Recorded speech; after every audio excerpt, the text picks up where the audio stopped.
Ion বাবু, sorry Adnan বাবু, তুমি নীল দিগন্ত পার্কে এসে তোমার কাছে কিরকম লাগতেছে?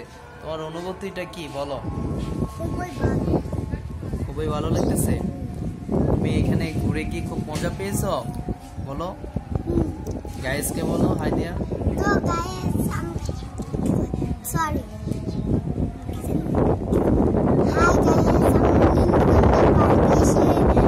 মজা পেলাম। আমরা একটা হেলিকপ্টারে উঠেছিলাম। তো এখন আদনান বাবু বায়না করেছে সেই স্পিড একটি ক্যান খাবে। তখন বলতেছে যে বাবা আমি একটি স্ক্রিপ ক্যান খাবো। তো আমরা এখানে আসলাম, আসার পর সে একটি স্পিড ক্যান নিয়ে এখন আমরা একটা বসার স্থানে বসে আমরা স্পিডটা আদনান বাবু খাচ্ছে। আসলে আমার দুই ছেলে, আপনারা ভিউয়ার্স সবাই জানেন, আয়ন বাবু এবং আদনান বাবু। তো যখন আদনানের নাম নিতে যাই আয়নের নাম মুখে চলে আসে, এবং আদনানের নাম যখন নিতে যাই আয়নের নাম মুখে চলে আসে। তো আয়ন বাবু খুব বায়না করবে, তার কারণে তারাই একা একা নিয়ে এসে তার স্পিডটা খাওয়ানো হচ্ছে, তাই না বলো? এখন কি তোমার কোনো চাহিদা আছে বলো পার্কে এসে? কথা বলো, ভিউয়ার্সদের বলো।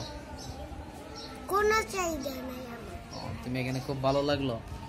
তুমি এর আগে সোনারগাঁ জাদুঘর ঘুরে আসছো, তারপরে চিড়িয়াখানা ঘুরে আসছো, এবং বালুচর পার্কে ঘুরে আসছো, তারপরে রয়্যাল রিসোর্টে ঘুরে আসছো, তারপর তুমি এই যে কি বলে সোনারগাঁও পানাম সিটিতে ঘুরে আসছো।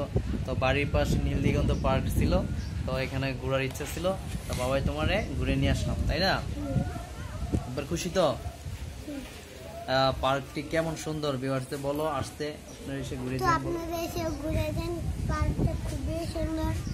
ভালো লাগছে না? খুব ভালো লাগবে আপনাদেরও। আর এই পার্কের টিকিট মূল্য হচ্ছে আপনার 50 টাকা, এবং প্রত্যেকটা রাইডে 50 টাকা করে। এখানে প্রায় 12-13টি রাইড আছে, আপনারা অবশ্যই। আর ভিডিওটি যদি ভালো লাগে অবশ্যই শেয়ার এবং লাইক